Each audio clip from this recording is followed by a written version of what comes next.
Welcome to Life Stories, where we explore tales of love, resilience, and transformation. In today's story, we follow Logan Turner, a high-powered CEO, as he embarks on an unexpected journey of self-discovery and compassion. Faced with an extraordinary ultimatum from his late grandfather, Logan must choose between wealth and his newfound purpose in saving the Harborview Community Center. Along the way, he encounters Olivia Hayes, a passionate community advocate, whose unwavering dedication challenges his view of success and opens his heart to something far greater than ambition. Subscribe to Life Stories and join us as we dive into this heartfelt tale of growth, love, and second chances. The Carter Enterprises building towered above Chicago's skyline, a gleaming monument to ambition, power, and legacy.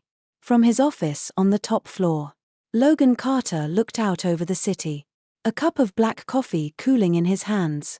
The morning sun bathed the streets below in golden light, a stark contrast to the storm of uncertainty brewing in his mind.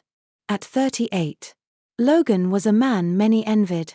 CEO of a multi-billion-dollar conglomerate. He had every material success imaginable. The Carter family name was synonymous with innovation and growth, a legacy started by his grandfather, Henry Carter. Henry had built the empire brick by brick, guided by a relentless drive that Logan had always admired and perhaps feared. Henry was a giant, not just in stature but in vision. The weight of maintaining his achievements rested heavily on Logan's shoulders.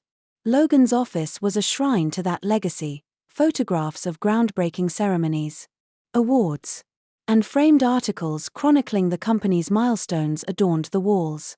But despite the veneer of success, a gnawing void had grown within him over the years. He had always believed success could fill that emptiness. Yet here he was, standing alone, questioning everything he had worked so hard to achieve. That morning, Logan had received a letter, not an email or a memo, but an envelope delivered by Henry's trusted lawyer, Mr. Grant. The sight of Henry's familiar handwriting had stirred something in Logan, a mix of nostalgia and apprehension. The letter was brief but seismic in its implications. My dear Logan, if you are reading this, it means my time has come. I have spent my life building Carter Enterprises, not for its wealth, but as a legacy to our family and community. To inherit this empire and remain CEO, you must prove you understand what truly matters. Find true love and marry by the company's 50th anniversary gala 1 week from today. If you fail, the position and inheritance will pass to another. With love and hope, Henry Carter. Logan had read the letter 3 times, each word a thunderclap in his mind. True love. Marriage. In 7 days. The impossibility of the task left him reeling. Henry had always been a man of surprises. But this felt cruel. 4 years. Logan had sacrificed personal relationships on the altar of ambition. Romantic entanglements were distractions, he'd told himself. Fleeting indulgences in a world that demanded focus and determination. His longest relationship hadn't lasted more than 6 months. And now, his grandfather expected him to find a soulmate in a week. He set the letter down and leaned against his desk, staring at the cityscape with a furrowed brow. What was Henry thinking? The letter wasn't just about Logan's love life, it was about the future of Carter Enterprises. The gala wasn't just a celebration, it was a pivotal moment for the company. Investors, board members, and stakeholders would gather to honor 50 years of success. And any sign of instability could shake their confidence. Logan's phone buzzed on the desk, jolting him from his thoughts. It was his assistant, Sarah. Good morning, Mr. Carter, she said, her tone efficient but warm. Just a reminder about the executive meeting at 9 and the charity gala this evening. Your schedule is packed today. The gala. Logan's pulse quickened. Could it be an opportunity?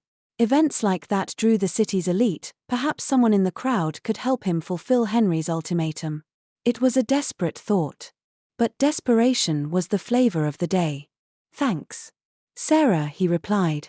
Please make sure I have a moment to speak at the gala. There's something important I need to address. As he ended the call, Logan felt a pang of unease. He had spent his entire life chasing goals set by others, whether his father's high expectations or Henry's larger-than-life dreams. Yet, for all his achievements, he felt no closer to understanding what truly mattered to him. The day passed in a blur of meetings, calls, and decisions that barely registered in Logan's consciousness. His mind kept returning to the letter, to the weight of its demand. By the time evening fell, he was exhausted, his thoughts a tangled mess as he dressed for the gala. The Carter Enterprises Charity Gala was a glittering affair, held in the opulent Grand Haven Hotel downtown. Crystal chandeliers bathed the ballroom in soft light, and the sound of laughter and champagne glasses filled the air. The city's most influential figures mingled beneath towering floral arrangements, discussing deals and exchanging pleasantries. Logan moved through the crowd with practiced ease, shaking hands and offering polite smiles.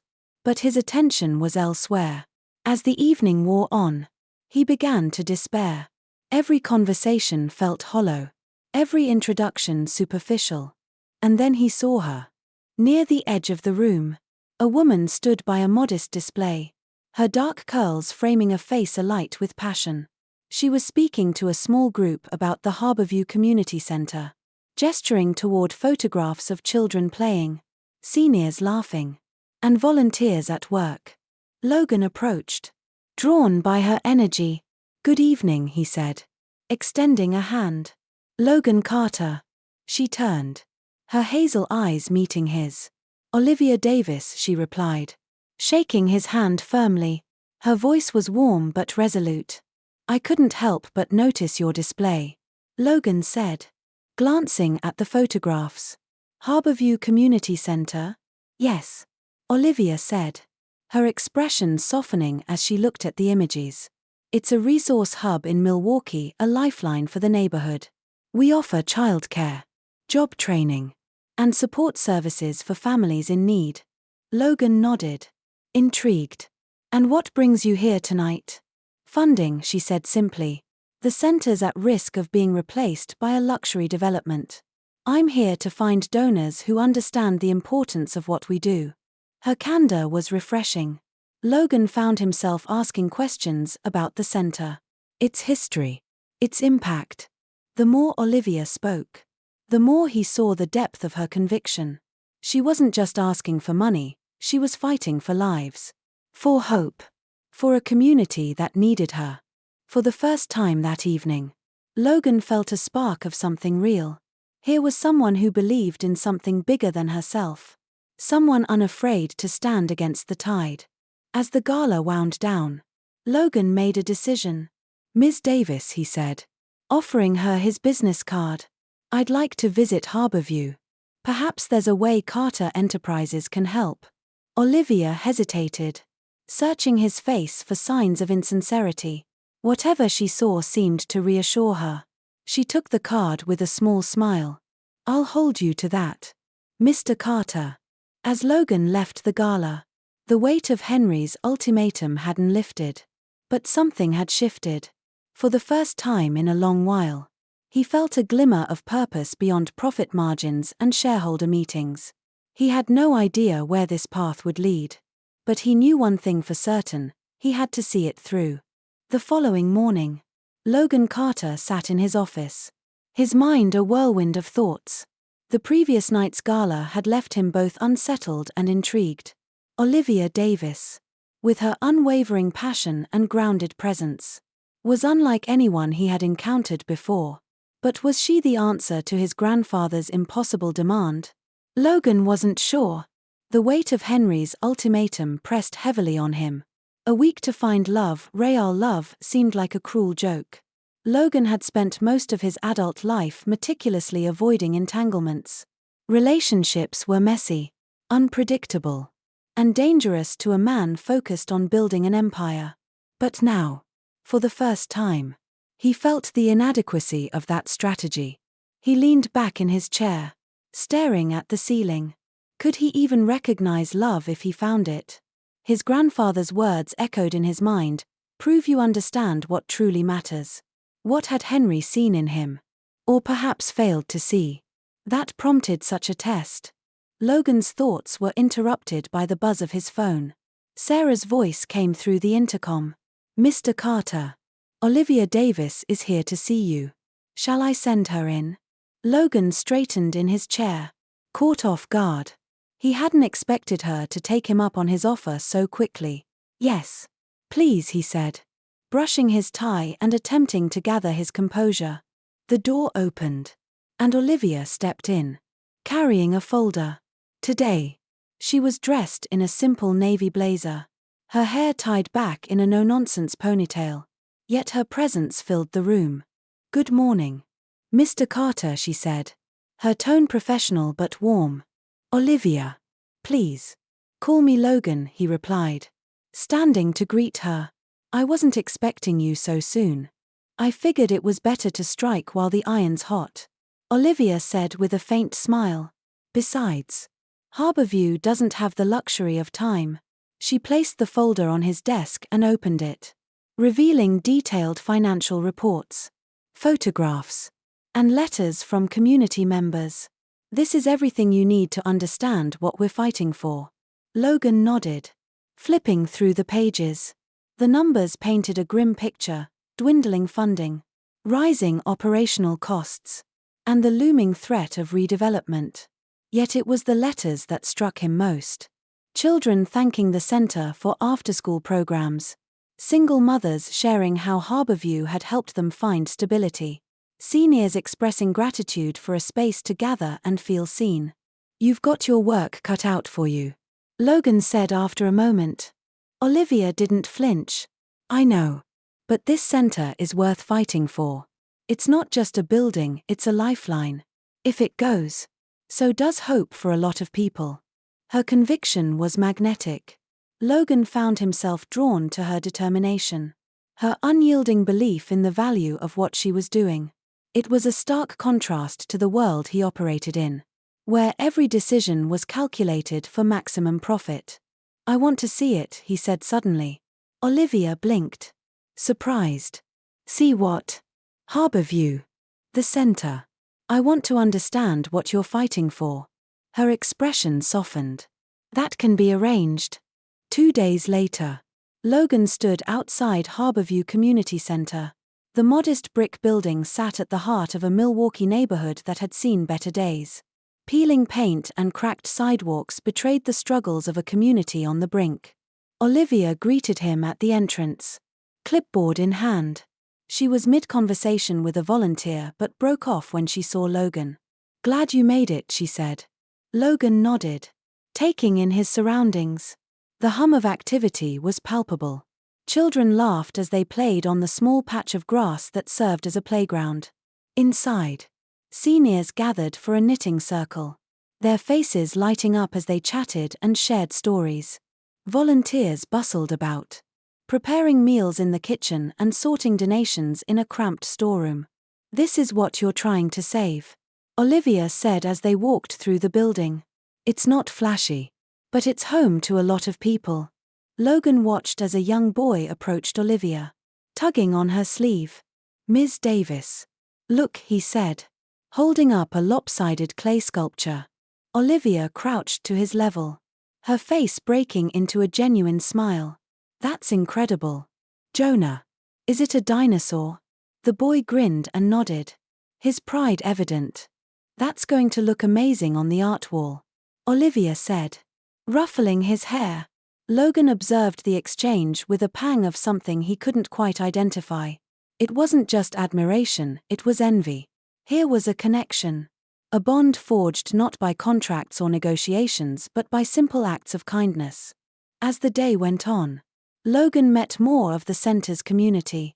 A single mother shared how Harborview's job placement program had helped her secure stable work. An elderly man spoke about the friendships he'd made through the center's chess club. A teenage girl explained how the tutoring program had helped her get into college.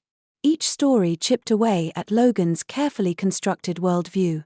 The idea that success was solely measured in profits began to feel hollow, even absurd. By the time the tour ended, Logan was overwhelmed. As they stood in the community garden, a small but vibrant space filled with vegetables and flowers, he turned to Olivia. "I see why this matters so much to you," he said. "I can't promise anything yet, but I want to help." Olivia's eyes searched his, her guarded expression softening. "Thank you, Logan. That means more than you know."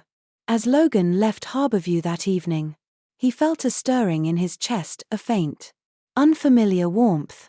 It wasn't a solution to Henry's ultimatum, nor was it a clear path forward, but it was something. For the first time in years, Logan felt the spark of purpose. Over the following days, Logan Carter found himself increasingly drawn to Harborview Community Center. At first, he justified it as a necessary step in understanding the situation. If he were going to support Olivia Davis and her mission, he needed to be informed. But the more time he spent at Harborview, the more he realized it wasn't just about due diligence. Something deeper was taking hold. Harborview became a haven from the corporate world he knew so well. At Lancaster Consortium, every decision felt like a balancing act between profit margins and boardroom politics. But at the center, things were refreshingly simple. The stakes weren't quarterly earnings, they were children's futures, seniors' well-being, and the fragile hope of an entire community. Logan's involvement began small. He started with donations, money for supplies, a grant to repair the building's leaky roof. But Olivia, ever practical, insisted that his presence was worth more than his wallet. "People need to see that someone like you cares," she told him. "It sends a message." He began spending his afternoons at Harborview, trading his tailored suits for rolled-up sleeves and work gloves. One day, he helped repaint the community room, a vibrant teal that transformed the previously drab space. Another day, he found himself teaching a basic computer class for seniors. Though he lacked the patience of the center's regular instructors, he found joy in seeing the attendees' delight as they mastered sending emails or video calling distant relatives. The experience was humbling. These were things Logan had always taken for granted. Yet for many at Harborview, they represented life-changing opportunities. Slowly but surely, the center was chipping away at the armor he had built around himself. One evening, after a particularly long day of hauling boxes for a new food pantry, Logan sat on a bench in Harborview's modest garden. Olivia joined him, carrying 2 cups of steaming coffee. She handed him one with a small smile. "You're getting the hang of this," she said, nodding toward the stacks of neatly organized crates they had spent hours sorting. "Manual labor was never part of my job description," Logan replied, his tone light. "But I'm learning." They sat in companionable silence for a moment, the fading sunlight casting a golden glow over the garden. The scent of lavender and freshly tilled soil lingered in the air, a stark contrast to the sterile, climate-controlled environment of his office. "You've surprised me," Olivia said finally, her voice thoughtful. "How so?" Logan asked, genuinely curious. "When we first met, I thought you were just another suit, someone who'd show up, write a check, and disappear. But you've stayed. You've listened. And you've done the work. That's rare." Logan felt an unexpected warmth at her words. "I suppose I needed this as much as Harborview does," he admitted. "I've spent so long chasing success. I never stopped to ask what it was all for." Olivia turned to face him, her expression softening. "And now, Logan said, his voice quiet but steady, "I think success is measured by the lives you touch, not just the numbers on a balance sheet." Her smile widened, and for a moment, they simply looked at each other. Logan felt a pull toward her, a connection he hadn't experienced in years. But before he could say anything, Olivia glanced away, breaking the spell. "There's still a lot of work to do," she said, her tone shifting back to business. "The zoning board meeting is next week, and we need to present a strong case to keep the developers at bay." Logan nodded, taking the cue to refocus. I'll help in any way I can. Just tell me what you need. As they began to outline their strategy, Logan couldn't help but feel a pang of disappointment. Olivia's single-minded dedication to Harborview was admirable, but it left little room for anything or anyone else. Yet, he reminded himself, that was part of what he respected about her. She was unyielding in her principles, and that made her remarkable. At Lancaster Consortium, Logan's newfound priorities didn't go unnoticed. Richard Hawthorne, the company's CFO and a staunch traditionalist, was particularly vocal in his skepticism. Carter, this Harborview project is a distraction, Richard said during a heated board meeting. The numbers don't justify the investment. We're not in the business of charity. Logan leaned forward, his hands clasped on the polished oak table. This isn't about charity, Richard. It's about creating long-term value. A thriving community benefits everyone, residents, businesses, and investors alike. Richard scoffed. And what happens when this grand experiment fails? Are you prepared to shoulder that loss? Yes, Logan said firmly, because it's the right thing to do. The room fell silent. For the first time, Logan felt the full weight of the opposition he faced. It wasn't just Richard, it was the entire culture of the company he had helped build. But instead of retreating, he felt a surge of determination. He wasn't the same man who had walked into that gala a week ago. He was changing. And he was willing to fight for what mattered. Later that evening, Logan returned to Harborview, exhausted but resolute. Olivia was still in her office, poring over documents. She looked up as he entered, her eyes narrowing slightly in concern. You look like you've been through the ringer, she said. I have, Logan admitted, sinking into a chair. But it's worth it. Olivia studied him for a moment, then nodded. I'm glad you think so. Because this fight isn't going to get any easier.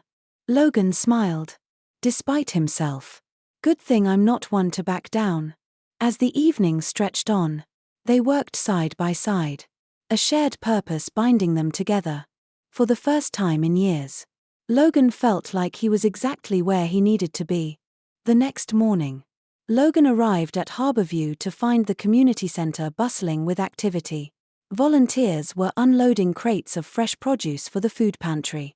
Children were arriving for the daycare program, and seniors gathered in the common area for their morning coffee. The scene filled Logan with a sense of purpose he hadn't felt in years. Yet, he couldn't shake the tension simmering beneath the surface. Olivia greeted him with a clipboard in hand, her hair pulled back into a messy bun that somehow still suited her. She glanced at him with a mixture of gratitude and worry. We've got another full day ahead, she said. But first, we need to talk. Logan followed her to her small office, which was cluttered with folders, charts, and sticky notes in various colors. Olivia shut the door behind them and turned to face him. I just got word that Victoria is planning to bring her case directly to the city council, she said, her voice tight. She's arguing that Harborview isn't meeting its potential and that her development plan will bring more jobs and revenue. Logan felt his jaw tighten at the mention of Victoria Sinclair. He had worked with her years ago, and her relentless ambition had always made her a formidable force. Of course she is, he said, running a hand through his hair. What's her angle this time?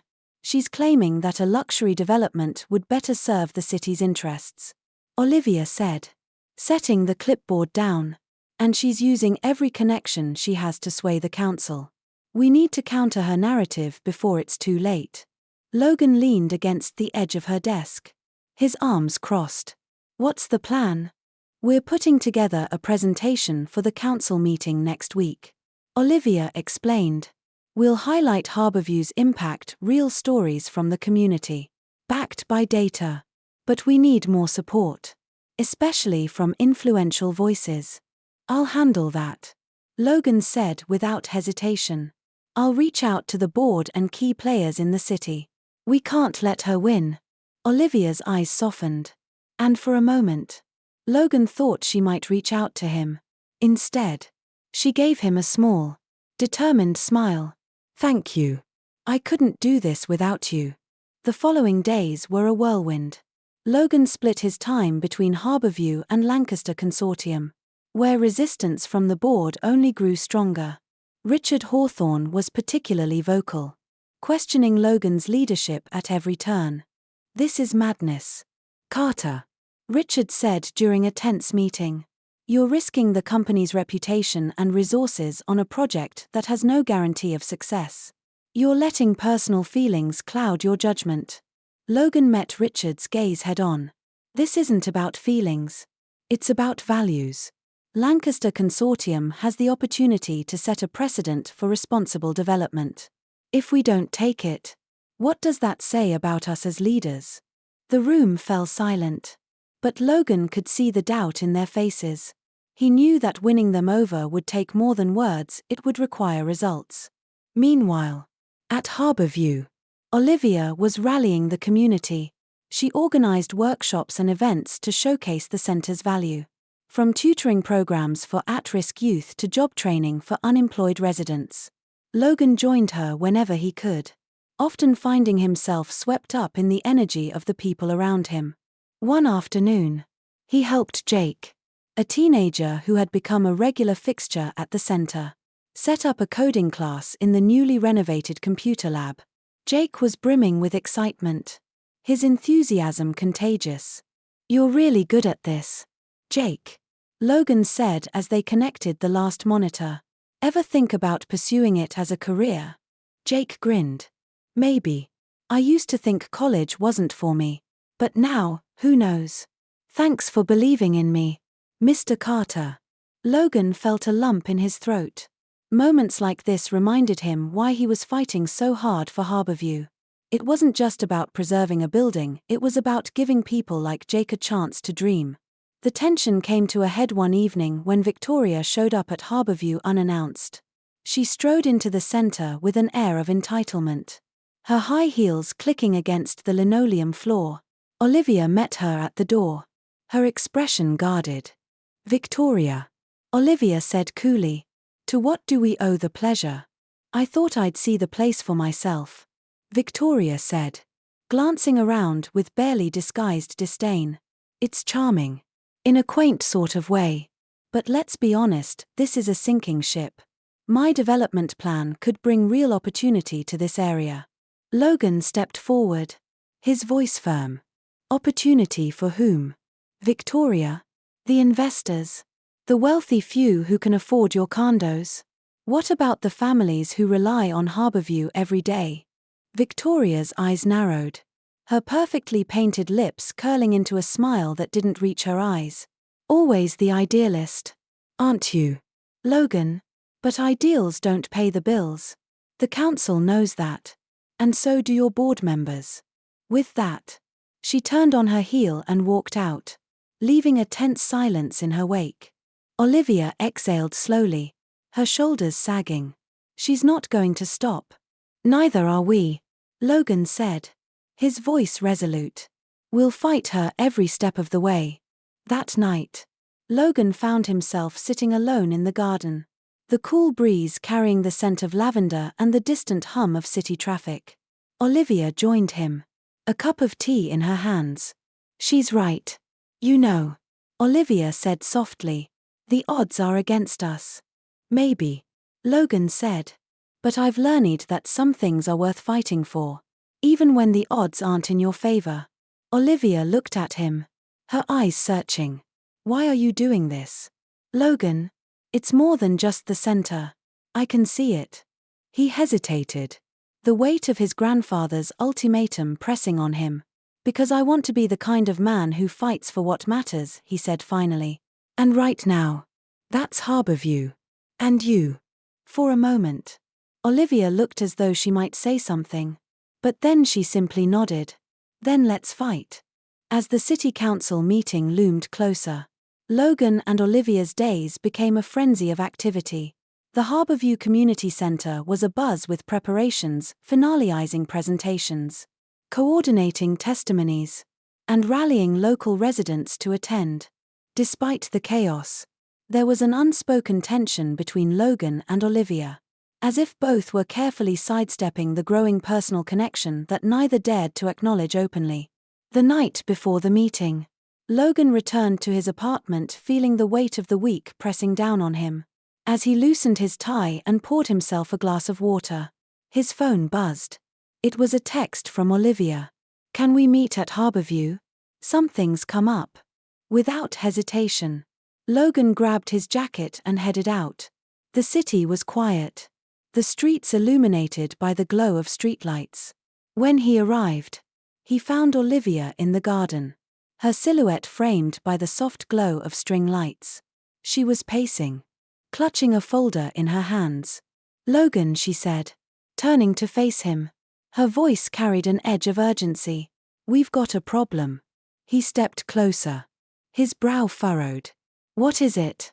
She handed him the folder.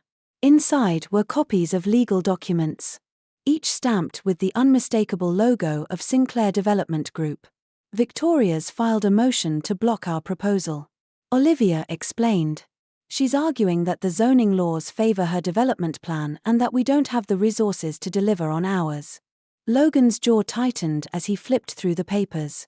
"This is a scare tactic," he said, his voice steady. "She's trying to rattle us before the meeting." "Well, it's working," Olivia admitted, sitting down on the edge of a planter. "I know what Harborview means to this community. But what if we can't prove it to them? What if she wins?" Logan knelt in front of her, his gaze steady. "She won't. We've got the truth on our side. Olivia. Tomorrow, we show them what Harborview is, what it means to these people. And if that's not enough to convince them, then I'll find another way." Her eyes softened, and for a moment, the weight of the situation seemed to lift. "Thank you," she said, her voice barely above a whisper. "For everything." Logan didn't reply. He simply stayed there, holding her gaze, until the silence between them felt like its own promise. The next day dawned bright and clear, but the atmosphere at the city council building was heavy with anticipation. The meeting room was packed, residents from the Harborview community filled the seats, their faces a mixture of hope and anxiety. In the corner, Logan spotted Victoria surrounded by a cluster of suited lawyers, her confidence radiating like armor. Olivia sat beside him at the front, flipping through her notes one last time. "We've got this," she said, more to herself than anyone else. When it was their turn to present, Logan stood first. His years of corporate leadership had taught him how to command a room, and today, he used every ounce of that skill. "Good morning," he began, his voice clear and steady. "My name is Logan Carter, and I'm here to talk about more than just numbers on a page. I'm here to talk about people." He gestured to the slideshow behind him, where images of Harborview's programs and participants cycled through. Harborview isn't just a community center. It's a lifeline.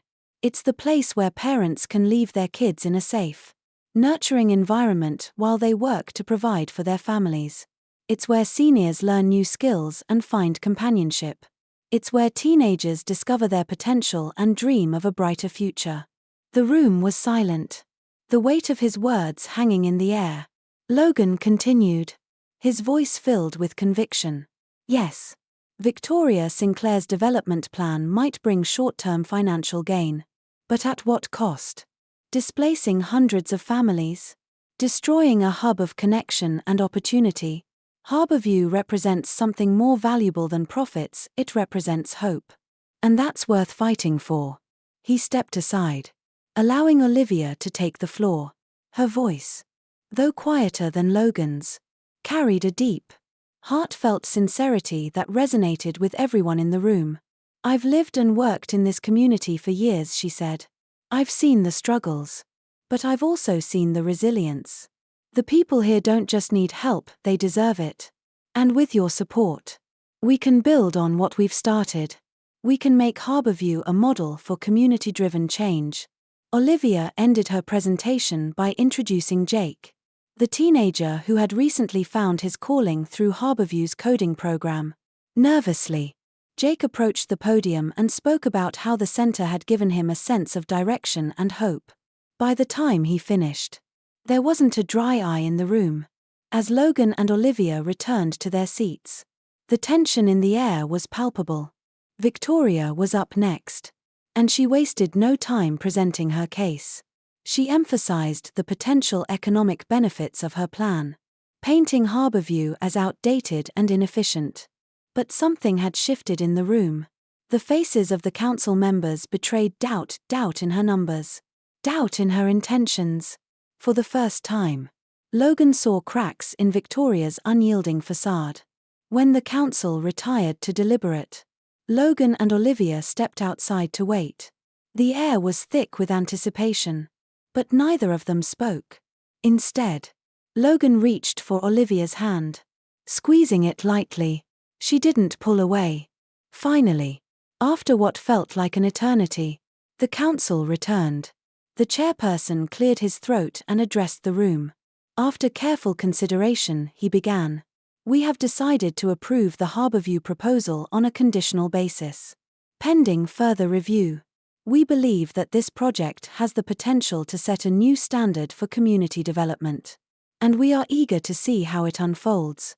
A wave of relief and joy swept through the room. The Harborview residents erupted into cheers, embracing one another and clapping for Logan and Olivia. Victoria stood frozen, her polished smile cracking at the edges. She offered Logan a curt nod before storming out, her heels clicking sharply against the floor. That evening, back at Harborview, the community gathered to celebrate. Music played, children danced, and the aroma of food filled the air. Logan and Olivia stood on the rooftop garden, looking out over the neighborhood they had fought so hard to protect. We did it, Olivia said, her voice filled with quiet pride. Logan turned to her, his eyes soft. You did it, Olivia. I just followed your lead. She laughed, a sound that made his chest ache in the best way. We make a good team, don't we? The best, he said, his voice low. And in that moment, with the city lights twinkling around them, Logan realized that this fight had given him something he hadn't expected, something he wasn't sure he could live without. The celebration at Harborview spilled well into the night, a vibrant reminder of what the community had achieved together. Children darted between tables laden with potluck dishes, while adults shared stories and laughter. Logan found himself caught up in the infectious energy, feeling more at home here than he had in years. He was no longer the detached CEO viewing the world through spreadsheets and projections. This was real, tangible, and deeply fulfilling. Olivia was everywhere at once, congratulating parents, organizing volunteers, and even serving food to the kids. Logan watched her with quiet admiration, struck by her tireless dedication. She moved through the crowd with ease, her warm smile a beacon that drew people in. There was something magnetic about her, something that made Logan's world feel steadier just by being near her. Eventually, the crowd began to thin. Families heading home after the long day. Logan lingered on the rooftop garden, looking out over the neighborhood.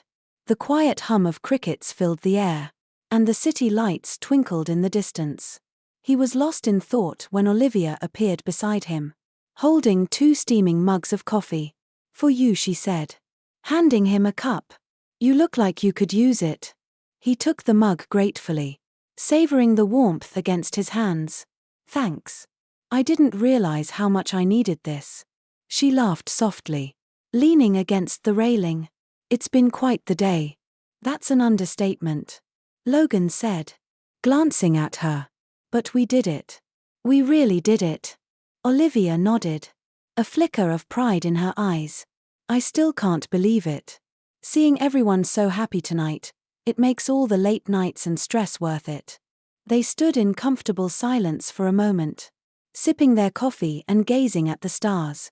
Logan felt an unspoken understanding pass between them, a shared acknowledgement of everything they had been through together.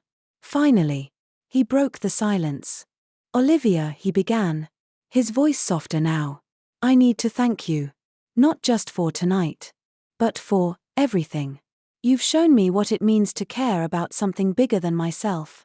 I've spent so much of my life chasing success, thinking it would fill some void. But it never did. And then I came here." His words trailed off. But Olivia turned to face him, her expression gentle. "Logan, you've done more for Harborview in the past few weeks than most people do in a lifetime. You didn't just help us, you became one of us. That's not something everyone would do." Her words struck a chord, and Logan felt his chest tighten. He wanted to tell her how much she had come to mean to him, how her passion and strength had changed him in ways he was only beginning to understand. But the words felt too big, too heavy for this quiet moment. Instead, he simply said, "You inspire me, Olivia. More than you know." A blush crept into her cheeks, and she looked away, the hint of a smile playing on her lips. "I think you're giving me too much credit." "Not even close," Logan replied, his tone firm but warm. The moment stretched between them, charged with unspoken emotions. Logan's heart pounded as he debated whether to close the distance, to let his actions speak louder than his words. But just as he opened his mouth to say something more, Olivia's phone buzzed in her pocket. She glanced at the screen and sighed. "It's Mrs. Henderson," she said apologetically. "She probably wants to talk about tomorrow's volunteer schedule." Logan smiled, though a part of him felt the sting of interruption. "Go ahead. She's probably got 10 new ideas for you." Olivia chuckled. "That's an understatement." As she stepped away to take the call, Logan leaned back against the railing, his thoughts swirling. The intensity of his feelings for Olivia both exhilarated and terrified him. He had spent years building walls around himself, convinced that vulnerability was a liability. But now, those walls were crumbling, and he wasn't sure how to navigate what lay beyond them. The next morning, Logan arrived at Harborview early, determined to pour his energy into their plans for the upcoming week. There was still so much to do, finalizing funding proposals, coordinating with contractors for renovations, and addressing the legal roadblocks Victoria had thrown their way. But despite the mountain of tasks, Logan felt a renewed sense of purpose. Olivia was already there when he arrived, seated at a small table in the main hall, surrounded by stacks of papers. She looked up as he entered, offering him a tired but genuine smile. "Morning," she said. "You're here early." "So are you," Logan replied, pulling up a chair beside her. "Did you even sleep?" "A little," she admitted, stifling a yawn. "There's just so much to get done. And I didn't want to lose momentum after yesterday." Logan reached for one of the papers in front of her, a list of potential donors for their next fundraising push. "You're relentless. You know that." She laughed, the sound light and genuine. "I prefer dedicated." As they worked side by side, Logan found himself marveling at Olivia's ability to tackle each challenge with unwavering determination. She had a way of making even the most daunting tasks seem manageable, her optimism infectious. And yet, he also saw the weight she carried, the sleepless nights, the constant worry for the people who depended on Harborview. It only deepened his admiration for her. At one point, Olivia leaned back in her chair, stretching her arms above her head.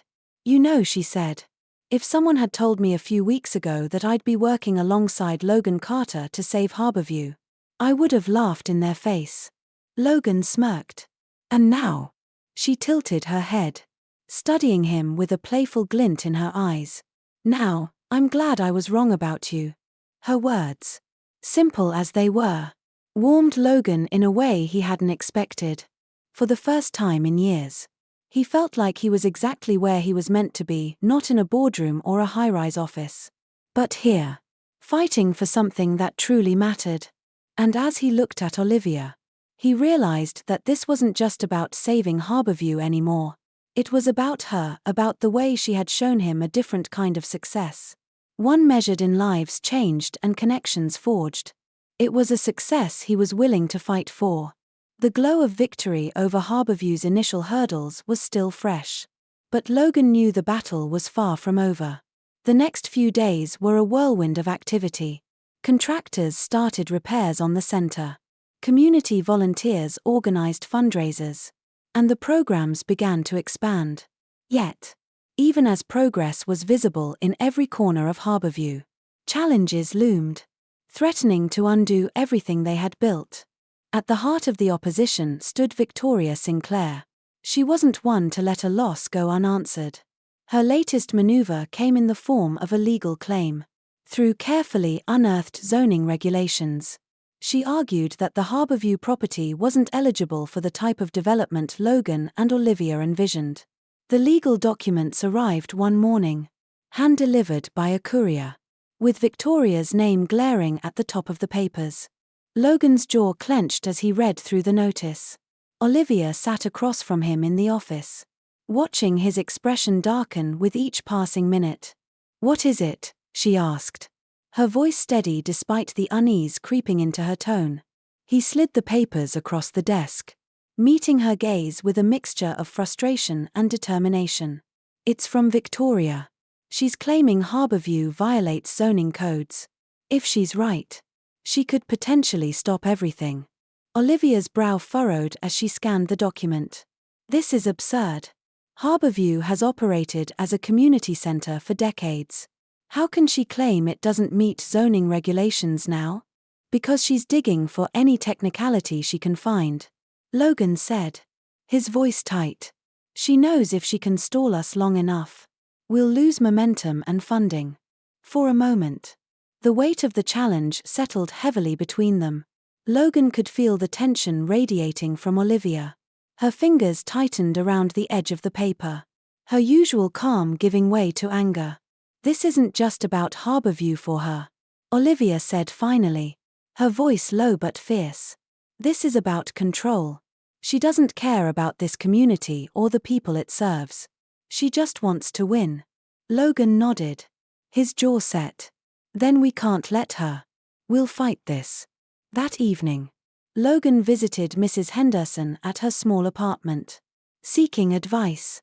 The older woman greeted him with a warm smile and ushered him into her cozy living room, filled with knitted blankets and photographs of her family. "Logan, dear," she said as she poured him a cup of tea, "you look like you're carrying the weight of the world on your shoulders." "I might be," Logan admitted, running a hand through his hair. He explained the zoning dispute, laying out the stakes for Harborview and the community. As he spoke, Mrs. Henderson listened intently, her expression thoughtful. When he finished, she set down her cup and leaned forward, her eyes sharp. "Logan, let me tell you something about battles like this. They're not won by paperwork or loopholes. They're won by people, real people, standing together for what they believe in." Her words struck a chord, and Logan found himself nodding. "You're right. This fight isn't just mine or Olivia's. It's the community's. We need to show that Harborview isn't just a building, it's a lifeline." Mrs. Henderson smiled, her gaze softening. "You've got a good heart, Logan. I can see that. And as long as you lead with that, you'll come out on top." The next morning, Logan and Olivia called a meeting with the community, laying out the situation and their plan. The room was packed, the air buzzing with a mix of concern and determination. Logan stood at the front, Olivia by his side. As he addressed the crowd, "Victoria Sinclair is trying to stop us," he began, his voice steady and clear. "But she doesn't understand what Harborview means to this community. She sees it as just another piece of real estate. But we know better." He looked out at the faces before him, parents, seniors, teenagers, all united by a shared purpose. "This isn't just about a building. It's about the people who rely on it, the lives it changes every day. And together, we're going to show her what Harborview is truly worth." The room erupted into applause, the energy palpable. Olivia stepped forward, her voice filled with passion. "We need all of you.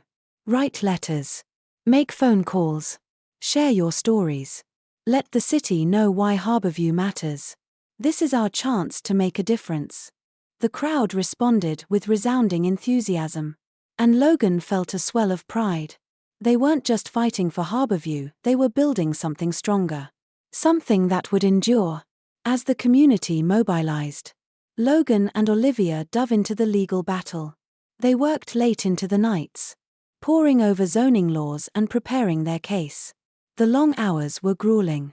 But there was an unspoken bond between them that carried them through. They weren't just partners in this fight, they were partners in something deeper. Something unspoken but undeniable. One night, as they sat in Olivia's office, surrounded by stacks of papers and empty coffee cups, Logan glanced at her, his expression softening.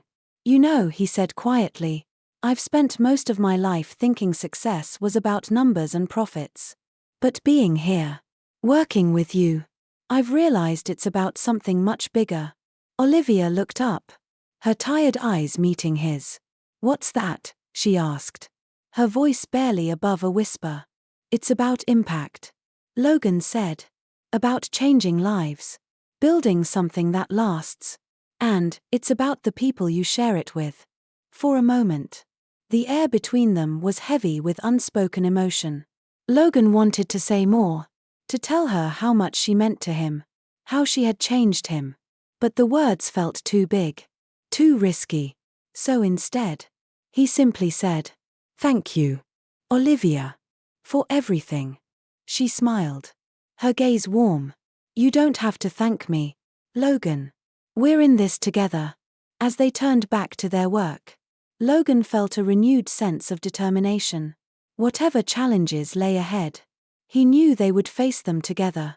And for the first time in his life, he felt like he was exactly where he was meant to be.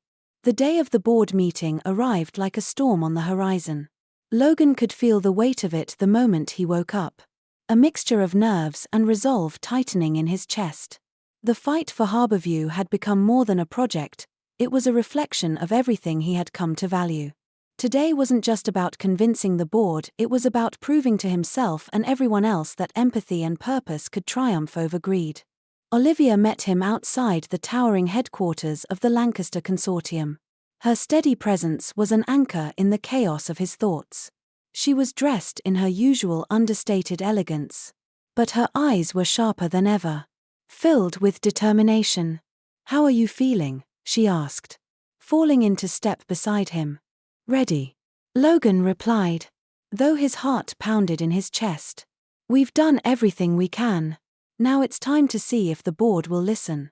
Inside, the boardroom was as imposing as ever. Its long mahogany table surrounded by members who represented wealth, power, and a deep resistance to change. Victoria Sinclair was already seated, a smirk playing on her lips as she watched Logan and Olivia enter. Beside her, Richard Hawthorne sat with a neutral expression, his hands folded in front of him. "Mr. Walker," Victoria said smoothly as they approached. "And Ms. Carter, how delightful to see you again. I trust you're prepared for today's discussion?" "More than you realize," Logan replied evenly, refusing to let her smugness unsettle him. The meeting began with the usual formalities, but the air in the room was electric with tension. Victoria wasted no time presenting her case, arguing that the Harborview project was financially unsound and a misuse of the company's resources. She wielded graphs and projections like weapons, painting a bleak picture of Logan's proposal. "Let's not forget," she said, her voice dripping with feigned concern, "our primary responsibility is to our shareholders. The Harborview project may be noble, but nobility doesn't pay dividends." Logan's jaw tightened as he listened, but he held his ground. When Victoria finished, Richard turned to him, his expression unreadable. "Mr. Walker," he said, "the floor is yours." Logan stood, his hands steady despite the weight of the moment. He glanced at Olivia, who gave him an encouraging nod, and then began. "Ladies and gentlemen, I understand the concerns about Harborview. On paper, it may seem like a risk, but what I'm asking you to consider today isn't just numbers, it's people." He gestured to the screen behind him. which displayed photos and testimonials from Harborview's community members. These are the lives that will be affected by our decision. Families who rely on the daycare. Seniors who find connection in our programs. Young people who are learning skills that will shape their futures. Harborview isn't just a building. It's a lifeline. The room was silent. The board members watching intently as Logan continued. He spoke about the potential for Harborview to set a new standard for community development, about the long-term benefits of corporate responsibility, and about the transformative power of investing in people rather than just profits. Lancaster Consortium has always prided itself on innovation, Logan said, his voice steady and passionate. This is our chance to lead not just in business, but in impact. To show that success can be measured in more than just dollars. He glanced at Victoria, whose expression had grown colder, then turned back to the board. I won't deny that this is a bold vision. But it's a vision worth fighting for. And I believe, deep down, it's one we can all be proud of. When Logan finished, the room was still. For a moment. He thought he had lost them. Then Richard leaned forward, his gaze sharp. You've given us a lot to consider, he said. But before we deliberate, I'd like to hear from Ms. Carter. She's been at the heart of this project. Her perspective is vital. Logan stepped aside, his chest tightening with pride as Olivia rose to address the board. Her voice was calm but filled with conviction. I won't repeat what Logan has already said so eloquently, she began. But I want to add this: Harborview isn't just about charity. It's about opportunity. The opportunity to create something meaningful. To leave a legacy that goes beyond profits and portfolios. She shared stories of the people she had worked with. The lives she had seen transformed. Her words painted a vivid picture of Harborview's potential. And Logan could see the impact they were having on the room. Even Richard seemed moved, his normally stoic expression softening. When Olivia finished, there was a murmur of agreement among the board members. Victoria's lips pressed into a thin line, her earlier confidence replaced by a flicker of doubt. The board deliberated in private, leaving Logan and Olivia to wait in the hallway. The minutes stretched into an eternity, the tension almost unbearable. Logan paced, his mind racing with possibilities. Finally, the doors opened, and Richard emerged, his face unreadable. Logan braced himself for the worst. After careful consideration, Richard began. The board has decided to approve a phased approach to the Harborview project. We will proceed cautiously but with full commitment to the vision you've presented. Logan's breath left him in a rush, relief washing over him. Olivia squeezed his hand, her smile radiant. As the board members filed out, Victoria shot Logan a withering glare but said nothing. For the first time, her composure had cracked, and it was clear she had lost this round. Back in the hallway, Logan turned to Olivia, his heart full. We did it, he said, his voice barely above a whisper. No, Olivia replied, her eyes shining. You did it. You stood up for what you believed in. And they listened. Logan felt a lump rise in his throat, his gratitude for her overwhelming. I couldn't have done it without you. The victory was theirs. But they both knew this was just the beginning. The road ahead would be long, filled with challenges and uncertainties. But for the first time, Logan felt ready to face it, not alone, but with Olivia by his side. With the board's approval secured, Logan and Olivia left the Lancaster Consortium building feeling as though they had crossed a monumental threshold. Yet, despite the victory, Logan's mind was far from at ease. The stakes for Harborview were higher than ever. And the journey was just beginning. More than that, the personal crossroads he faced with Olivia remained unresolved, quietly pressing on his conscience. They stepped out into the crisp evening air. The Miami skyline shimmered in the distance, its lights reflected in Olivia's eyes as she glanced over at Logan. She seemed calm, yet there was an unmistakable glimmer of pride in her expression. You should feel proud of yourself, she said. What you did in there took courage. Thanks. Logan replied, his voice soft. But it wasn't just me. You spoke beautifully. Olivia. I don't think we would have convinced them without you. She smiled but didn't respond immediately. The quiet between them wasn't uncomfortable. But it carried a weight, a sense of unspoken emotions waiting to surface.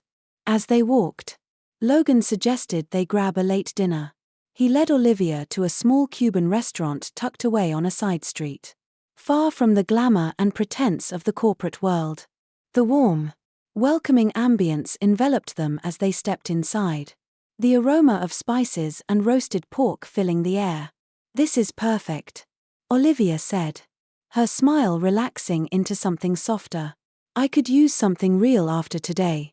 They ordered dishes to share: ropa vieja, black beans, and plantains, and the conversation flowed easily.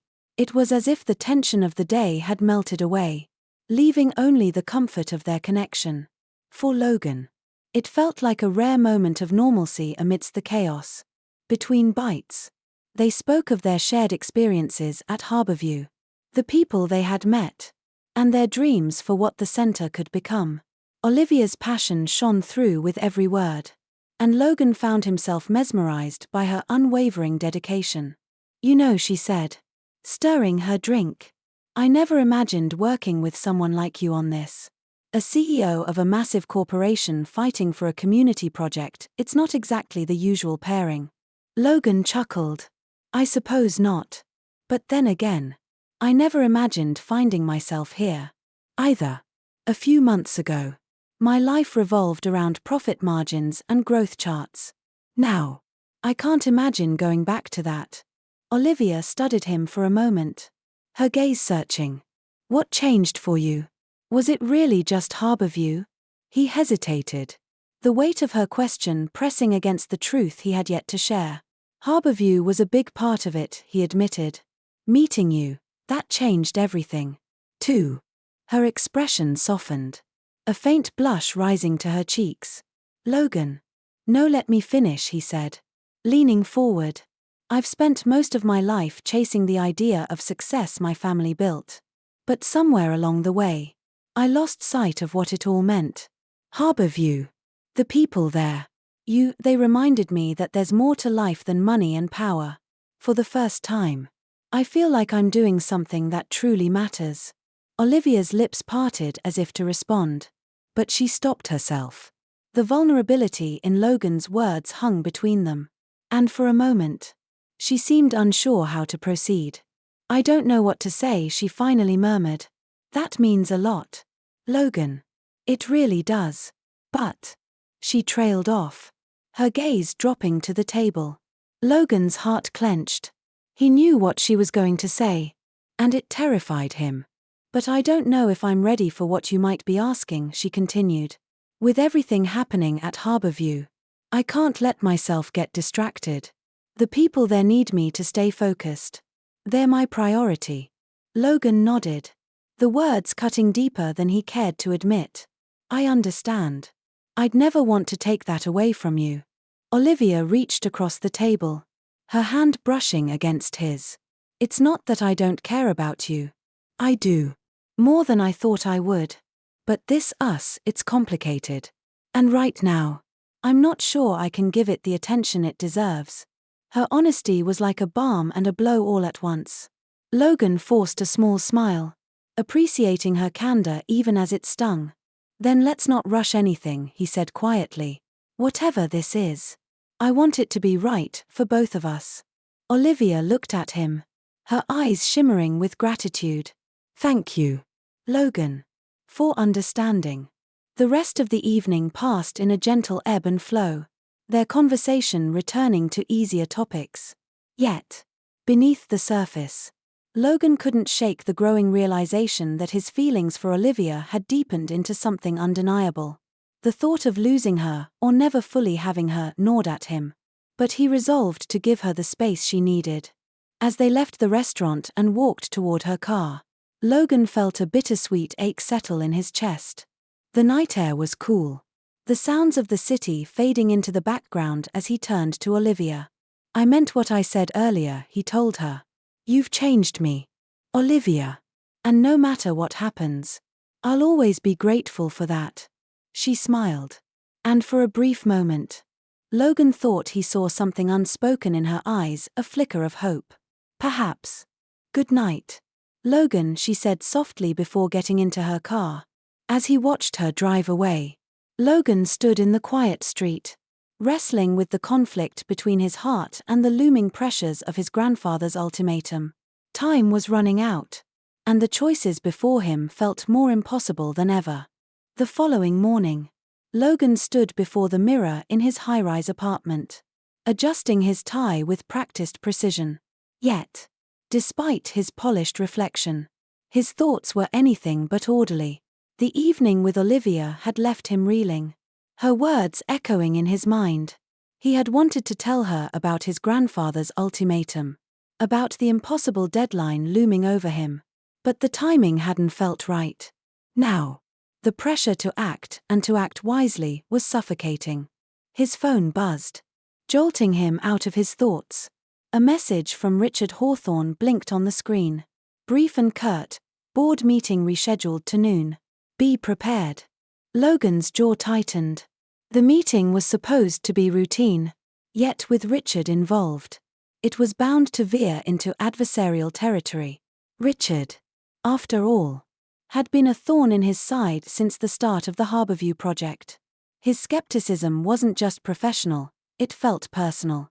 And with Victoria Sinclair whispering her venomous doubts into Richard's ear, the stakes were bound to escalate. The elevator ride down to the lobby felt endless, each floor a silent reminder of the weight of the day ahead. By the time Logan arrived at the Lancaster Consortium headquarters, the tension in the air was palpable. The boardroom, with its imposing oak table and walls lined with framed accolades, was already filling with members, their expressions a mix of curiosity and skepticism. Victoria was there, of course, seated beside Richard as though they were co-conspirators in a silent coup. Her crimson lipstick and sharp, tailored suit projected authority, but her smile was anything but warm. It was predatory, a subtle reminder that she thrived in power struggles like this. Logan, she greeted as he entered, her tone saccharine sweet. I trust you're ready to discuss the challenges facing your pet project. Logan met her gaze, his expression impassive. Always ready, Victoria. I hope you are too. As the meeting began, Richard wasted no time airing his grievances. He launched into a tirade about the financial vulnerabilities of the Harborview project, citing spreadsheets and profit margins with a precision that bordered on theatrical. Let's be clear, Richard concluded, his voice heavy with condescension. The Harborview Community Center is a noble idea, but it's not a sustainable one. This company's priority should be maximizing shareholder value, not playing savior to a failing neighborhood. The room murmured in agreement. The tide of support Logan had worked so hard to build threatening to erode. Victoria leaned back in her chair, arms crossed, her satisfaction evident. Logan stood, his jaw tightening as he surveyed the faces around the table. He had anticipated this, Richard's attacks, Victoria's machinations, but it didn't make it any less infuriating. Taking a steadying breath, he addressed the room. Richard raises valid concerns. Logan began, his tone measured. But I believe he's missing the bigger picture. Harborview is more than a line item on a balance sheet. It's a long-term investment in our community and our reputation. We've spent decades building a name synonymous with success. What better way to redefine that success than by creating something that truly benefits people? He gestured toward the window, where the Miami skyline stretched into the horizon. We have the opportunity to set a precedent, to show that corporate power can be a force for good. The financial returns will come not just in profit but in goodwill, loyalty, and trust. Those are the currencies that last. His words hung in the air, the room falling into a thoughtful silence. Even Richard seemed momentarily at a loss for a rebuttal, though his expression betrayed lingering doubt. Victoria, however, was less inclined to concede. A compelling speech. Logan, she said, her voice dripping with feigned admiration. But passion doesn't pay the bills. And if this project fails, it won't just be the center that suffers, it'll be the entire company. Her words were sharp, calculated to plant seeds of doubt. Logan felt the tension in the room shift, the fragile balance tipping once again. He knew he needed more than just words to sway them. That's why I've invited all of you to visit Harborview, Logan said, his voice steady. See the impact for yourselves. Meet the people whose lives are changing because of what we're doing. Then, and only then, decide whether it's worth supporting. The boldness of the invitation caught the room off guard. A few board members exchanged glances, their expressions unreadable. Richard frowned, clearly displeased with the idea. But he didn't object outright. Very well, Richard said finally, though his tone was begrudging. I'll go. But I make no promises. Logan. Victoria's smile faltered slightly, though she quickly recovered. This should be enlightening, she said, her tone laced with sarcasm. As the meeting adjourned, Logan left the boardroom feeling a mixture of relief and trepidation. He had bought himself some time. But the battle was far from over. The visit to Harborview would be a make-or-break moment. And he needed to ensure it showcased the best of what the community center represented. Back in his office, Logan sat down at his desk, his thoughts racing. He reached for his phone, instinctively dialing Olivia's number. She answered on the third ring, her voice warm but tinged with weariness. Logan, she said. What's going on? He hesitated for a moment before responding. The board's coming to Harborview. Richard and Victoria, too. It's our chance to show them what we're fighting for. Olivia was silent for a beat, and Logan could almost hear her mind working through the implications. Then we'll make it count, she said finally, her voice resolute. Let's give them a reason they can't ignore. Her confidence steadied him. And for the first time that day, Logan allowed himself a small smile. Thank you, Olivia, for everything. As he ended the call, Logan stared out at the cityscape, the weight of the fight ahead pressing down on him. The battle for Harborview wasn't just about a community center, it was about proving that change was possible, even in a world driven by profit and power. And Logan Johnson was determined to win. The morning of the tour dawned bright and clear. The Miami skyline bathed in a soft golden hue.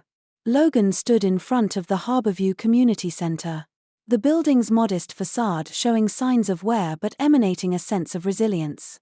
He adjusted his tie and glanced down at his watch.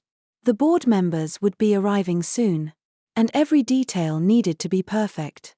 Olivia arrived shortly after, her expression calm but her eyes betraying a nervous energy.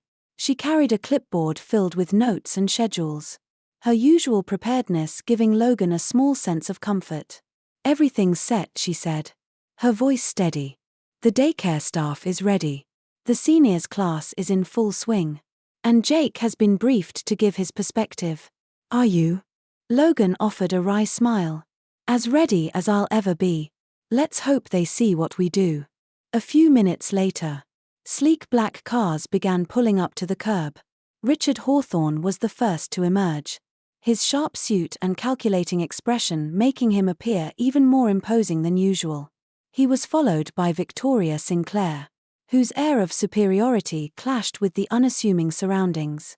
Several other board members trailed behind, their faces a mix of curiosity and skepticism. Logan. Richard greeted curtly, his eyes scanning the center with thinly veiled disdain. Let's get this over with. Logan refused to let the remark rattle him. Welcome to Harborview, he said, his voice calm but firm. I think you'll find it worth your time. Olivia stepped forward, her warm smile immediately disarming some of the board members. Thank you all for coming. This center is the heartbeat of the community, and we're excited to show you why it matters. The tour began with the daycare program. Inside, the sound of children laughing filled the air as they played with brightly colored blocks and listened to stories read by volunteers. Logan observed as one of the board members. A mother of two. Softened visibly, her skepticism melting into quiet appreciation. This isn't just childcare, Olivia explained, her voice imbued with passion. It's a lifeline for working parents who want to provide a better future for their kids. These children are our next generation, and we're giving them a strong foundation. From there, they moved to the seniors class, where a group of elderly residents were learning basic computer skills. The instructor, a patient young man, walked them through the steps with a smile. Richard stood at the back of the room, arms crossed.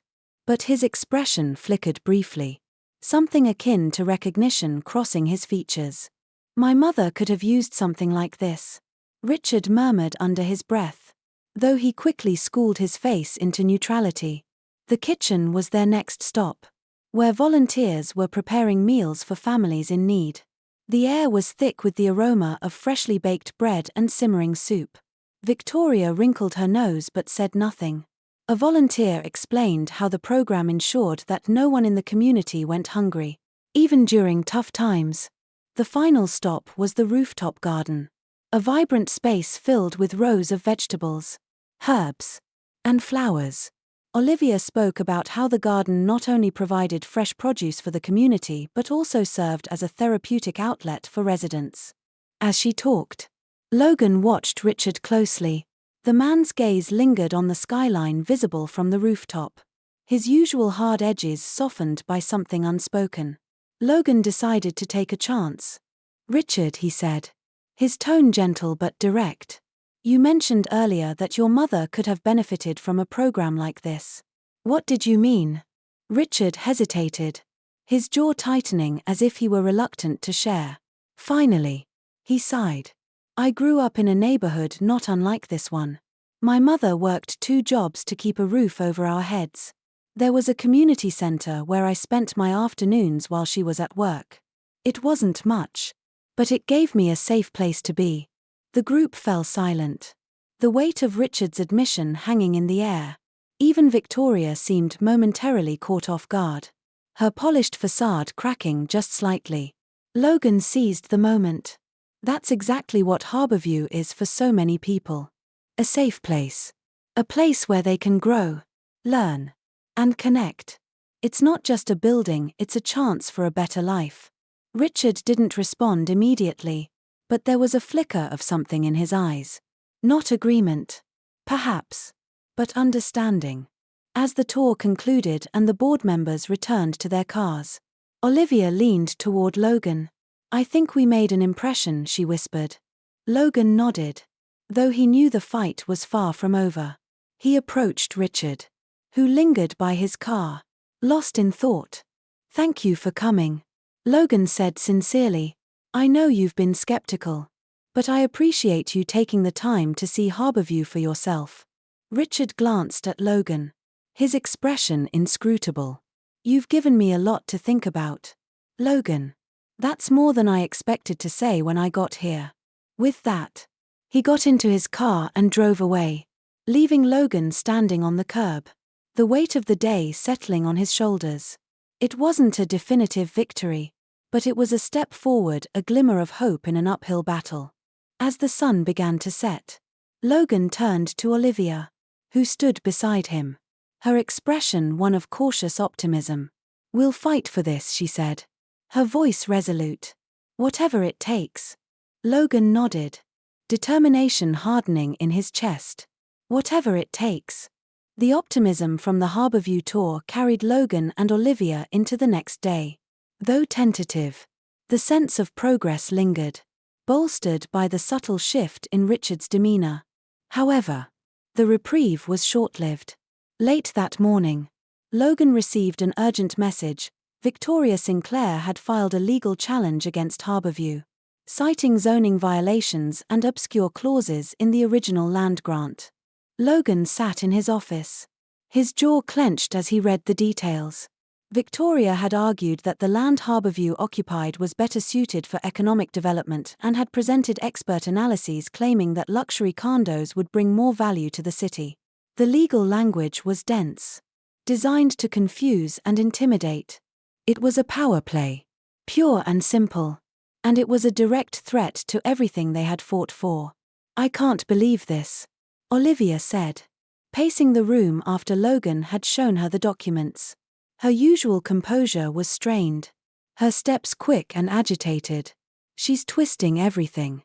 Those clauses are ancient, and they were never meant to be used like this." Logan leaned back in his chair, running a hand through his hair. "She knows that.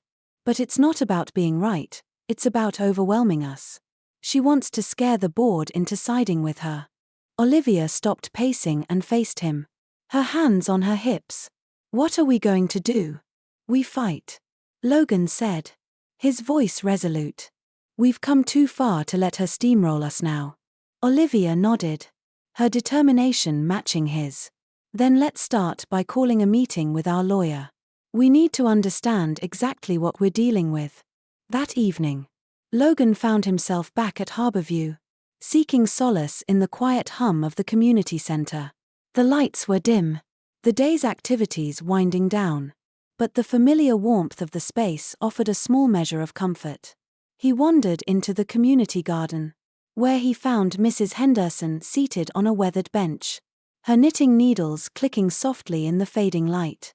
"Logan, dear," she said, looking up with a smile. "You look like you've got the weight of the world on your shoulders." Logan sat down beside her, his shoulders slumping slightly. "Victoria's filed a legal challenge against Harborview. She's using every trick in the book to shut us down." Mrs. Henderson set her knitting aside and gave him a sympathetic look. "That woman's got a lot of nerve, doesn't she?" "That's putting it mildly," Logan muttered. Mrs. Henderson studied him for a moment before speaking. "You know, Logan, I've seen a lot of battles fought in my time, some bigger than others. But the ones worth fighting for always have something in common." Logan turned to her, curious. "What's that?" "They're never just about the thing you're fighting for. They're about the people, the connections, the hope. Harborview isn't just a building, Logan. It's a symbol of what this community stands for. And no fancy condo or profit margin can replace that." Her words settled over Logan like a balm, soothing the frustration and uncertainty that had been gnawing at him all day. "You're right," he said softly. "It's not just about the building. It's about the people who depend on it, who thrive because of it." Mrs. Henderson patted his hand gently. "You've already done so much for this place. More than anyone expected. And I have a feeling you're not done yet." Logan smiled faintly, the weight on his chest easing just a little. "Thanks, Mrs. Henderson. I needed that." The next day, the Harborview team convened to address Victoria's challenge. Their lawyer, a sharp and resourceful woman named Natalie Cruz, explained the legal landscape with clarity. "She's relying on a technicality," Natalie said, her tone brisk.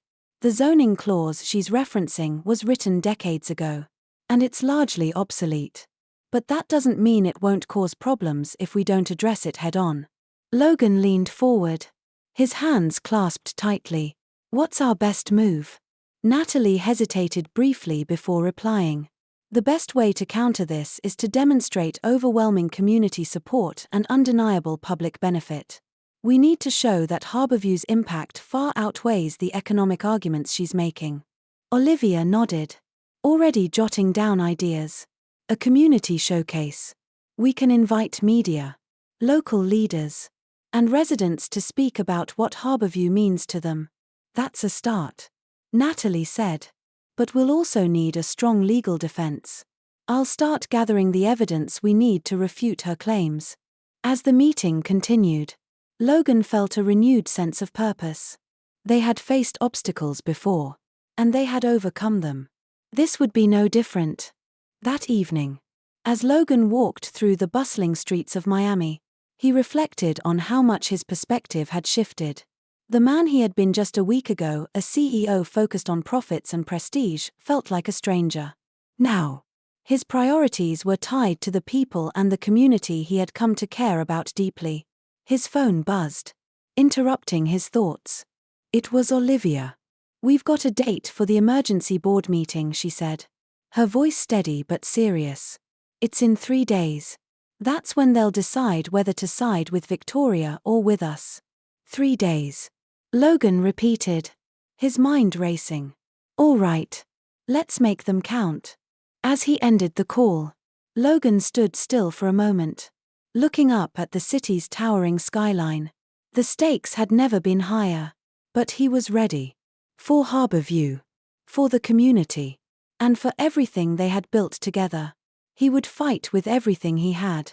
The next 3 days were a whirlwind of activity as Logan and Olivia mobilized their allies and prepared for the emergency board meeting. The stakes had never been higher. Victoria's legal challenge loomed like a storm cloud. But the Harborview team was determined to present a compelling case for the community center's survival. The day of the meeting arrived, and Logan stood before his mirror, adjusting his tie. His reflection stared back at him. The man who had once been solely defined by boardrooms and profit margins now carrying the weight of a community's hopes on his shoulders. The transformation was undeniable. His phone buzzed, breaking his thoughts. It was Olivia. "Logan. We're all set here at Harborview. The kids have their presentations ready, and Mrs. Henderson has been practicing her speech all morning. She's nervous but determined." Logan smiled at the thought of the elderly matriarch rallying her courage.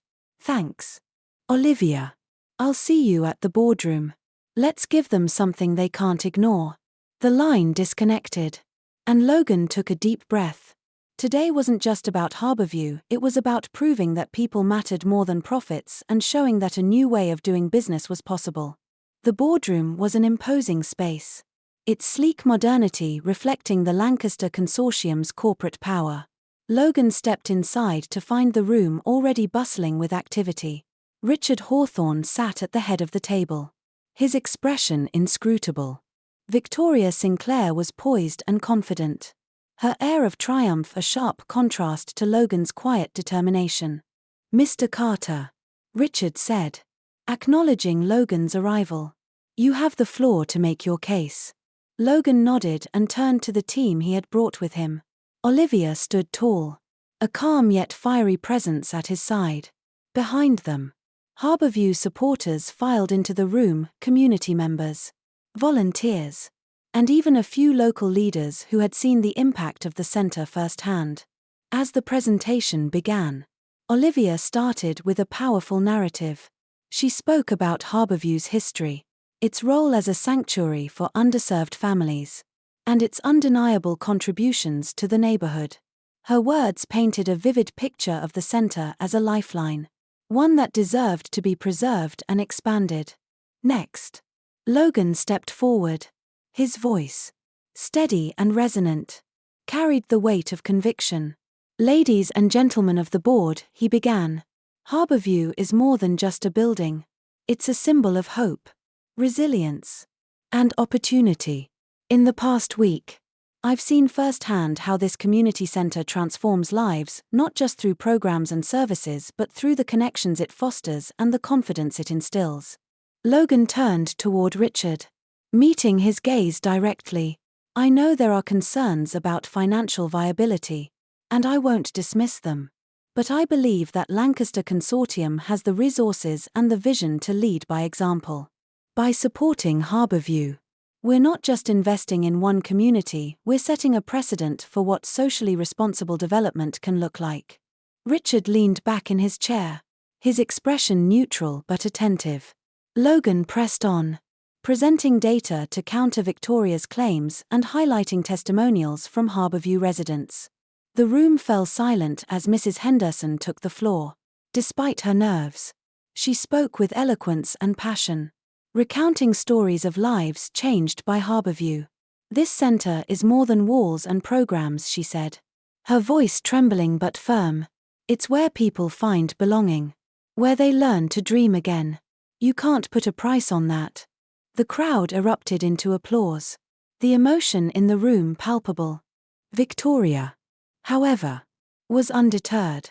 Rising from her seat, she delivered a polished argument against Harborview, citing economic projections and dismissing the community's emotional appeals as short-sighted. Her words were clinical, almost robotic, in their detachment. Logan felt his anger simmering but kept his composure. When she finished, he stood again, his voice cutting through the tension like steel. What Victoria calls short-sighted is what I call humanity. Yes, numbers matter, but they're not the only measure of success. If Lancaster Consortium stands for anything, it should stand for building a legacy that we can all be proud of. Harborview represents that legacy. Richard raised his hand, signaling the debate's conclusion. Thank you, Mr. Carter. Ms. Sinclair, the board will deliberate and announce our decision shortly. Logan stepped into the hallway, his mind racing. The weight of uncertainty pressed on him. But there was one more conversation he needed to have. Olivia excused herself to speak with the Harborview supporters, leaving Logan alone for a moment. Samantha found him standing near the window, gazing out at the city skyline. "You were incredible in there," she said softly, her voice breaking the silence. Logan turned to her, his eyes filled with emotion. "Thank you, Olivia. But there's something I need to tell you. Something I should have said before." Her brows furrowed in concern. "What is it?" Logan hesitated, then took a deep breath. "My grandfather's ultimatum, it wasn't just about Harborview. He stipulated that I had to marry within a week to retain my inheritance. At first, I saw it as a burden. But now I see it for what it was, a challenge to find what truly matters." Olivia's eyes widened as realization dawned. "Logan, I don't expect anything from you," he said quickly. "I just needed you to know the truth. You've shown me a world I'd forgotten. Olivia. A world where connection and purpose matter more than wealth. I don't know what happens next. But I know this, my feelings for you are real." A tear slid down Olivia's cheek as she absorbed his words. Before she could respond, a board assistant appeared, summoning them back to the meeting. The decision awaited. But Logan felt an unshakable sense of clarity. No matter the outcome, he had found what he had been searching for: love, purpose, and the courage to fight for what truly mattered.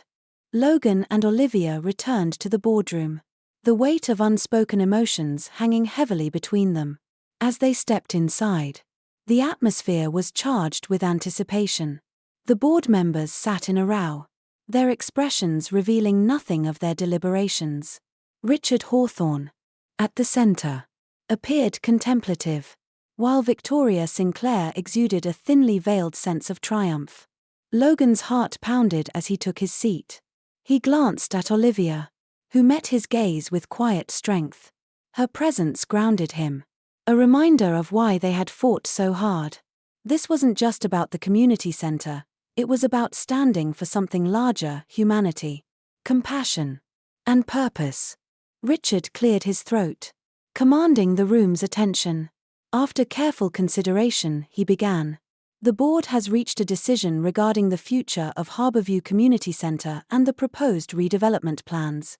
Logan held his breath as Richard continued, his tone deliberate.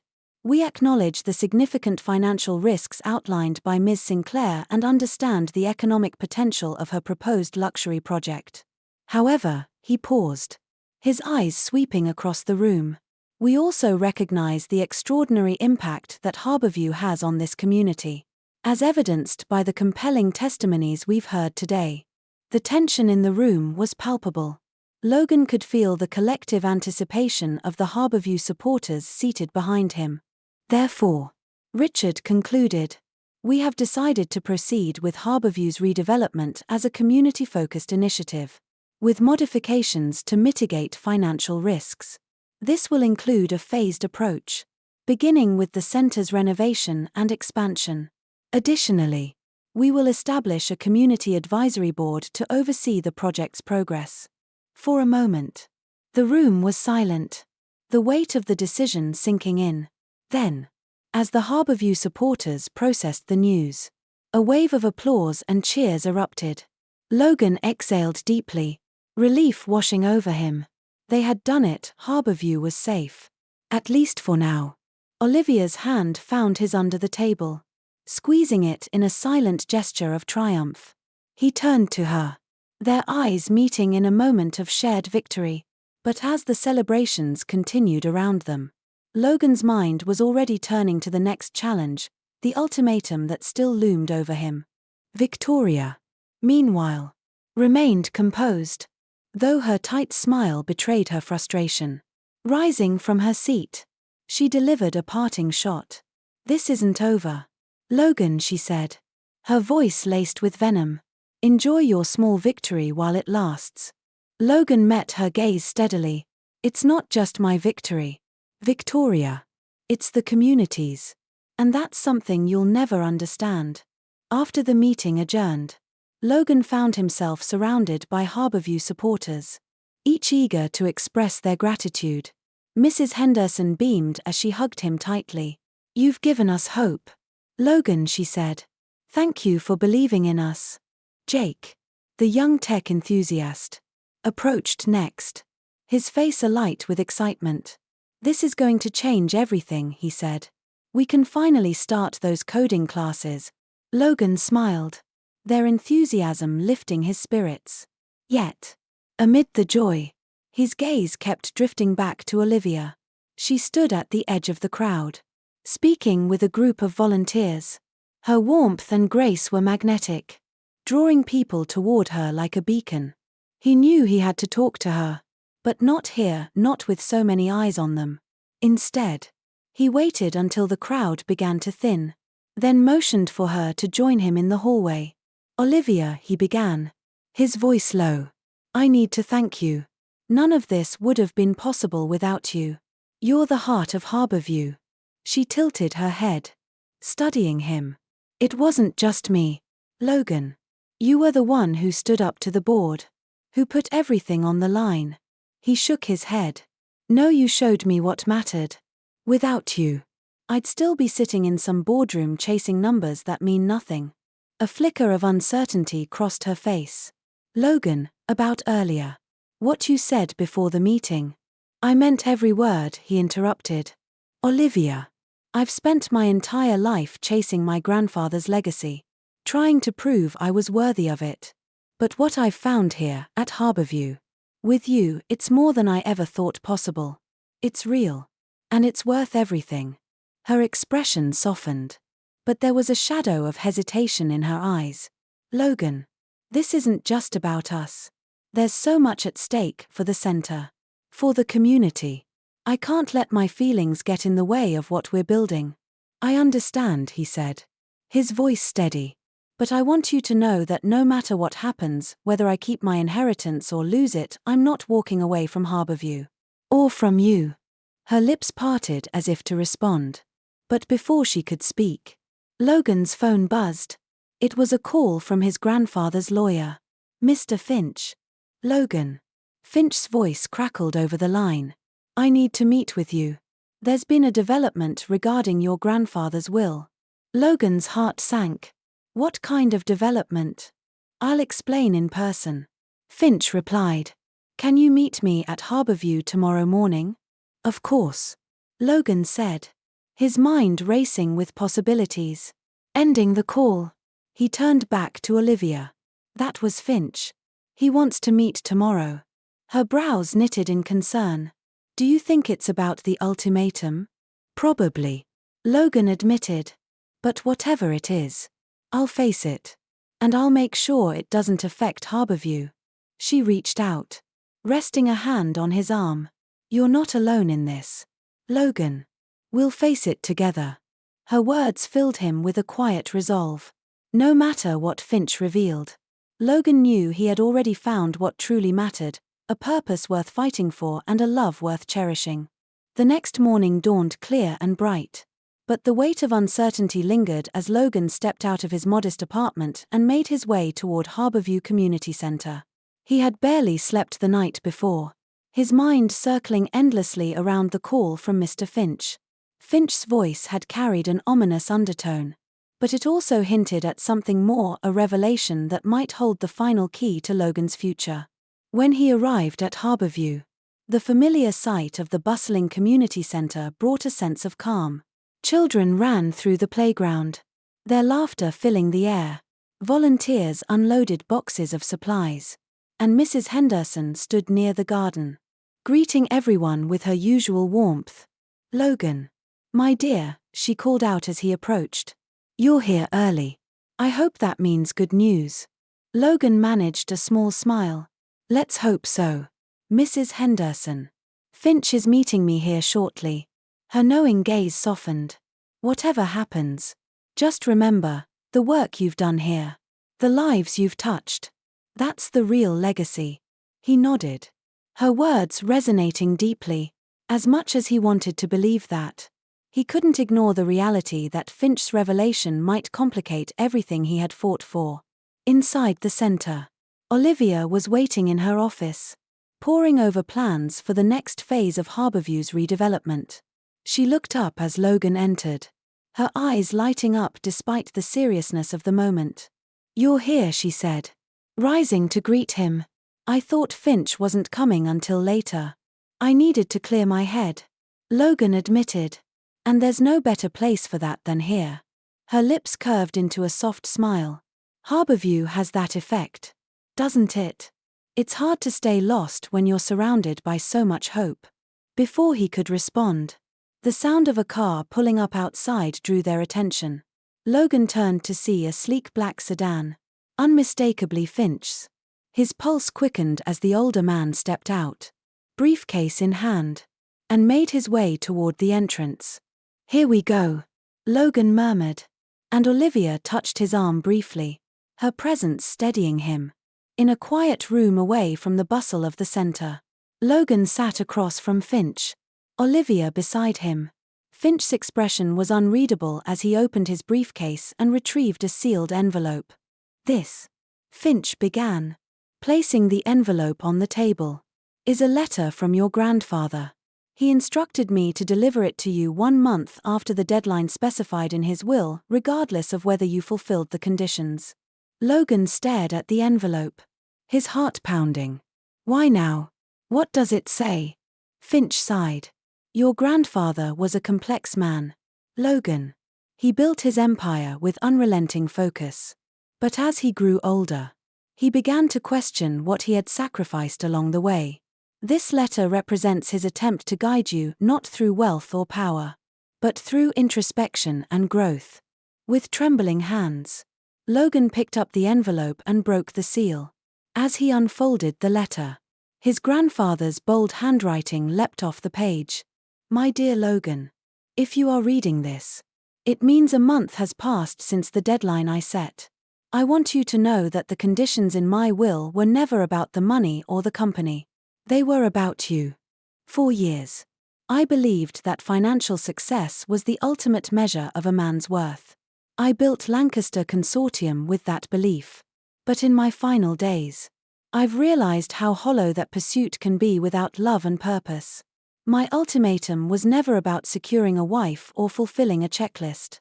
It was a test of character, of values, and of the kind of man you would choose to become. If you have found true love, not in the superficial sense but in a connection that inspires and challenges you, then you have passed. If you have discovered a purpose greater than yourself, then you have succeeded beyond my wildest dreams. Whatever choice you made, I am proud of you. The man reading this letter is not the same man I first wrote it for. You've grown, Logan, and that growth is your true inheritance. With all my love, Arthur Hawthorne. P.S. Finch has my instructions to reinstate your inheritance if, in his judgment, you have found both love and purpose. But know this, the money was never the point. It was always about you." As Logan finished reading, his vision blurred with tears. The weight of his grandfather's words settled over him, equal parts validation and challenge. Finch spoke quietly. "Logan, I've been observing you these past few weeks. The man you are today, the one who fought for Harborview, who stood by this community and its people, is someone your grandfather would have been immensely proud of. As per his instructions, your inheritance is reinstated." Logan's breath caught. He looked at Olivia, who was watching him intently, her expression unreadable.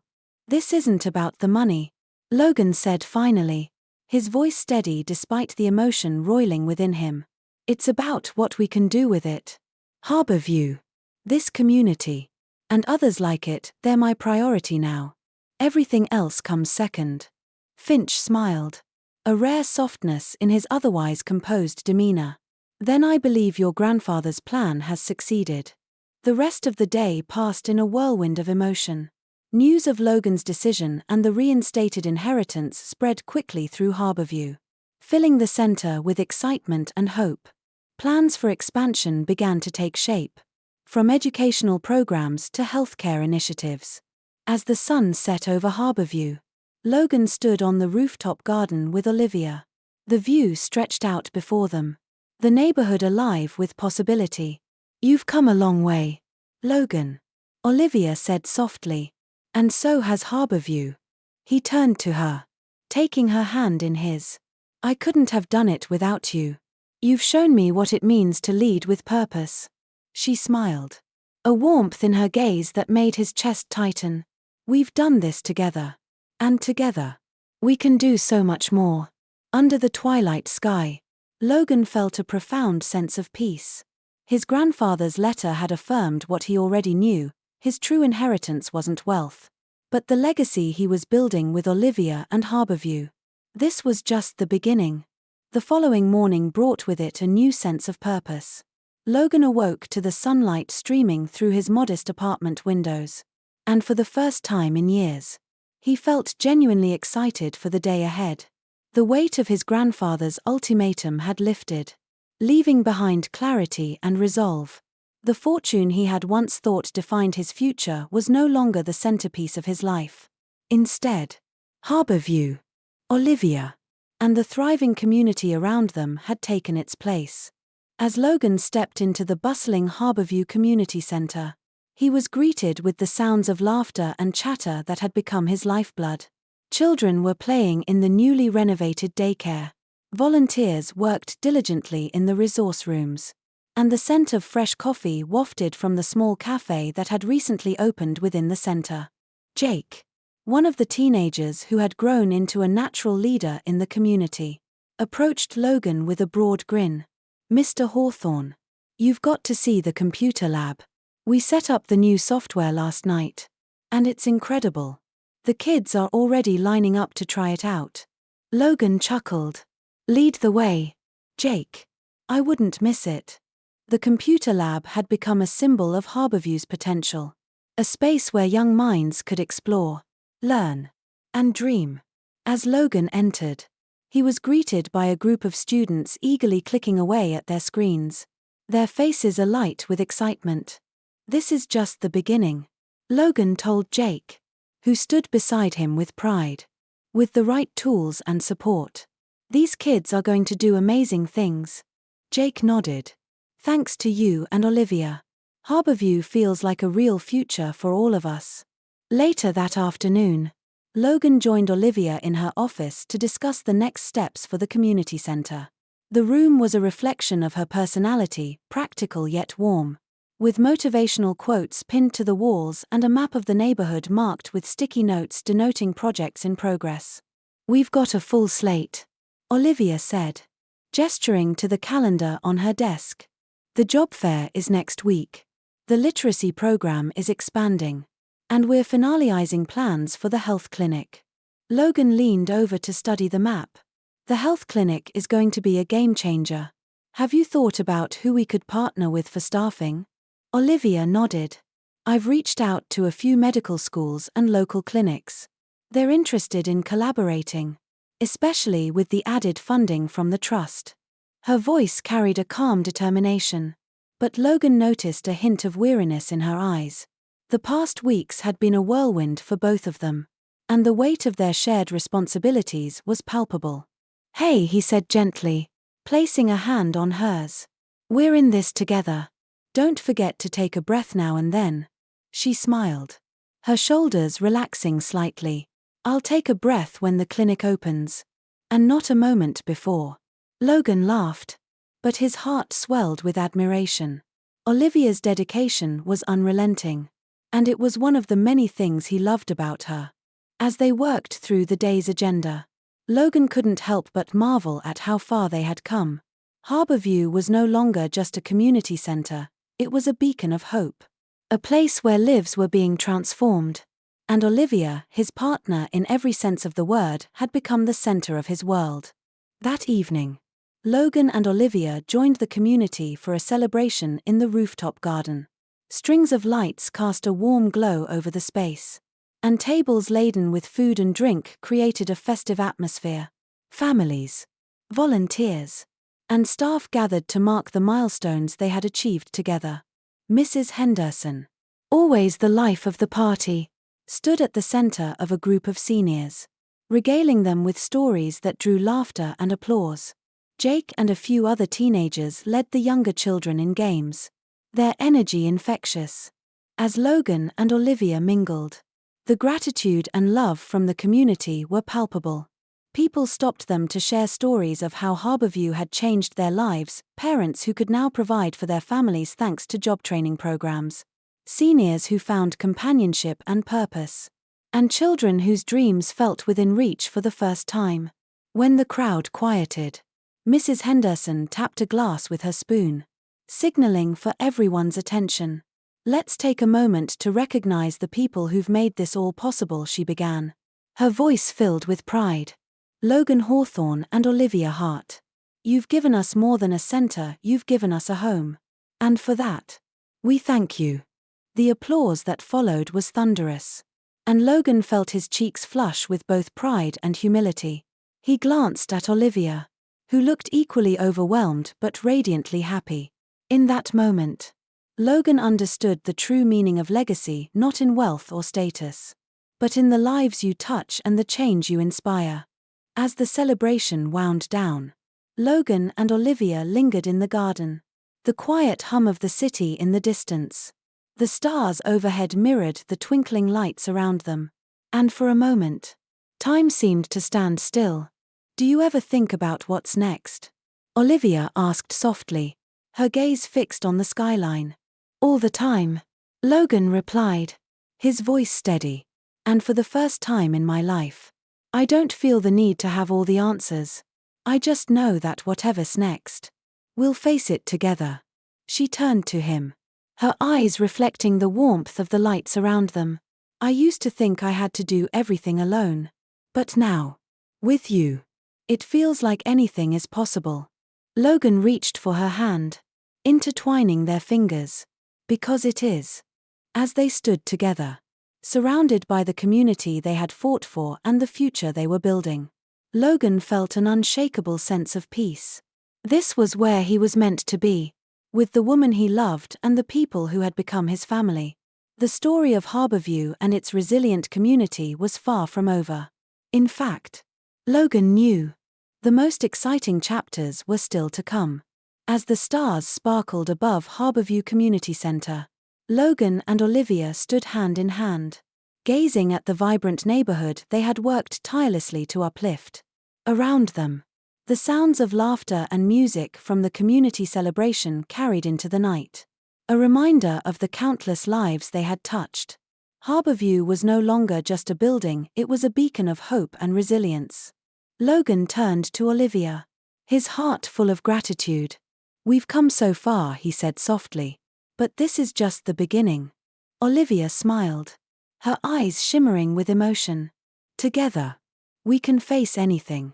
This community has proven that love and determination can overcome any obstacle." Their embrace was a promise, not just to each other, but to the people they served. As the city lights twinkled in the distance, the future shone even brighter. Logan and Olivia were ready to face it together, armed with the love and purpose they had discovered along the way. Thank you for joining us on this heartfelt journey. If you enjoyed this story, don't forget to subscribe to Life Stories for more inspiring tales of love, resilience, and transformation. See you in the next video.